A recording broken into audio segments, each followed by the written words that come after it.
Welcome, everyone. We're diving deep into the real story of Thanksgiving this time. Yeah. A story that goes way beyond the simple narrative most of us grew up with. Right. We'll be using historical accounts, YouTube videos, even encyclopedia articles to uncover some pretty surprising truths. That's right. Like, did you know there's no actual evidence of turkey at the first Thanksgiving? Nope. And get this, the Mayflower, Uh-huh. the ship that carried the Pilgrims, Yeah. wasn't even designed for that kind of journey. Not at all. It was a cargo ship, basically. Pressed into service out of sheer desperation, I'd say. Really? Yeah, think about it. 102 men, women, and children Wow. crammed below deck Oh, my gosh. for over 2 months, tossed around by storms, plagued by sickness. It's hard to even imagine. It really speaks to their unwavering faith in that desperation. I mean, over 100 people on one deck below the main deck. Exactly. For 2 months. It's Yeah. incredible they even made it. Yeah, and to think almost half of them didn't survive that first winter. Oh, wow. It's a testament to human resilience for sure. Absolutely. They faced freezing temperatures, illness, malnutrition, Everything you could think of. and still they pushed through. They did, and there's this incredible story about a young man named John Howland. I don't think I've heard of him. So during a particularly bad storm, he was actually thrown overboard. Thrown overboard. Yeah, can you imagine? That's terrifying. He managed to grab a rope, though, and was pulled back in. Oh, wow. The other passengers saw his survival as a sign from God. Like they were meant to make it to the New World. Exactly. That's an incredible story. It really sets the stage for the story of their resilience. And their cooperation with the native people. Yeah, they weren't alone when they arrived, you see. Right. The Wampanoag tribe. Exactly. They had been living there for thousands of years. And there was this one guy, Squanto.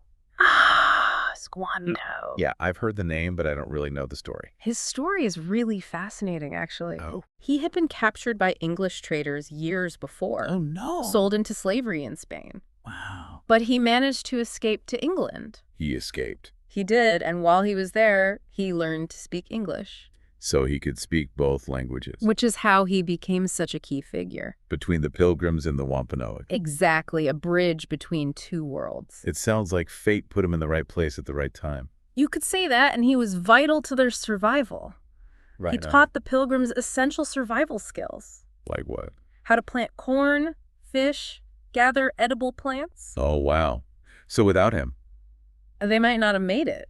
that's incredible. It is a true story of unlikely friendship. So the Wampanoag just welcomed the Pilgrims with open arms. Oh, it was a bit more complicated than that. Oh. You see, their leader, Massasoit, was a strategic thinker. Okay. His tribe had been weakened by disease. Oh, right. And he saw the Pilgrims as potential allies, I see. especially with their firearms. Against other tribes. Exactly. So it wasn't just kindness. It was a strategic alliance for both sides. Interesting. And that's what led to the peace treaty between them. This wasn't just about peace, though, was it? No, it was about mutual benefit and protection in this new world. This is starting to sound a lot different from the Thanksgiving story I learned as a kid. Right.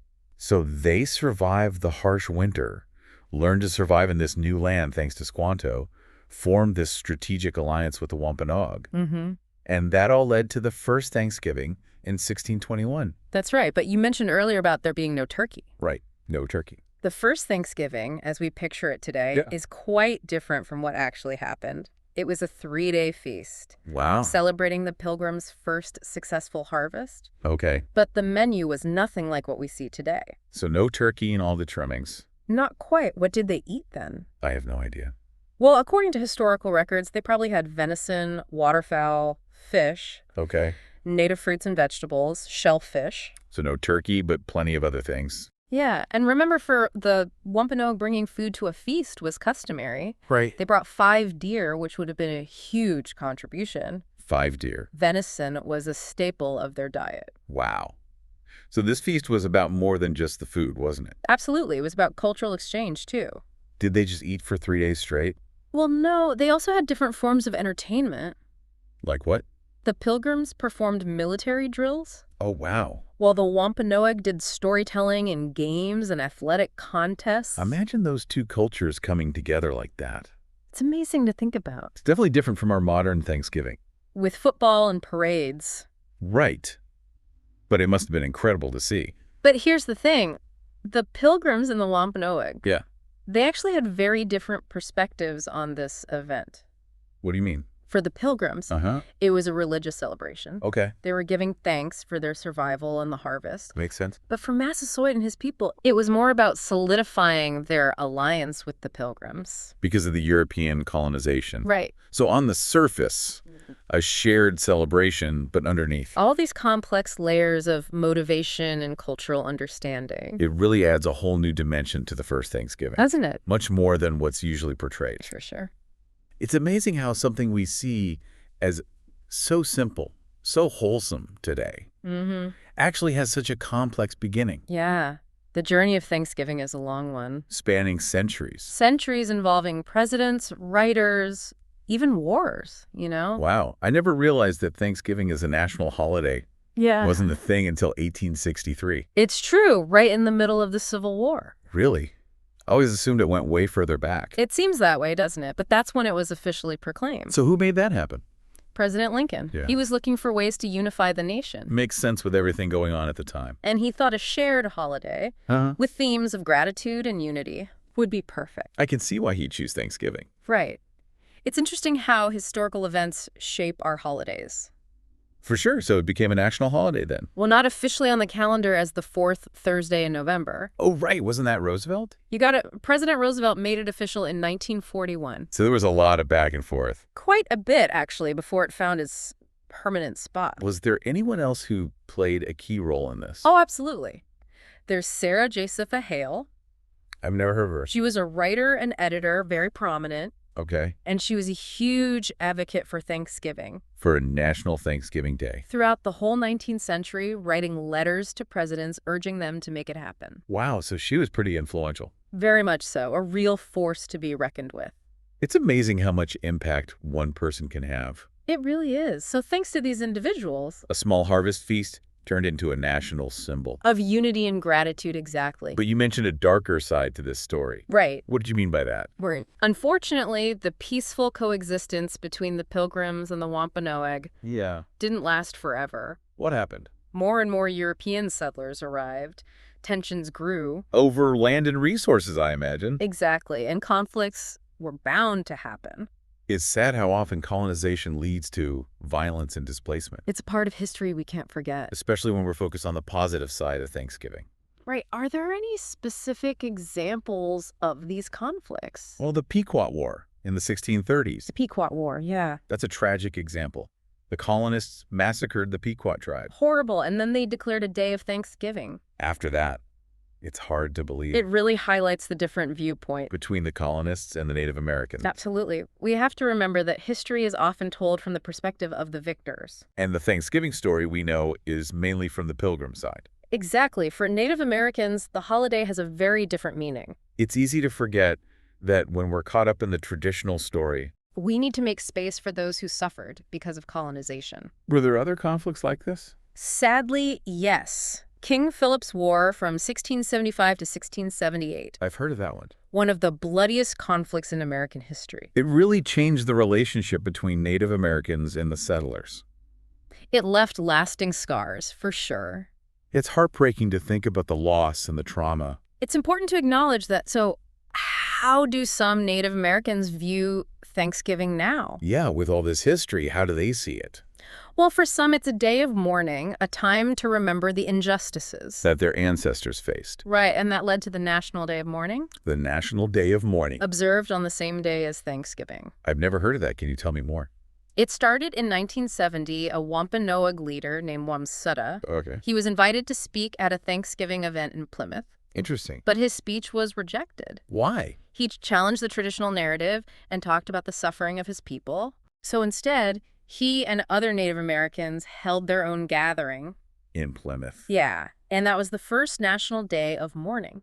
It's a powerful way to reclaim their history. And make sure their voices are heard. It shows that Thanksgiving is not just about celebrating. It's also about reflection and remembering. It really makes you think about the different meanings it holds. For different communities, and acknowledging those perspectives is so important. So we've got this complex history cooperation conflict and these changing views. Yeah. How do we reconcile that with how we celebrate today? How does all this inform our modern traditions?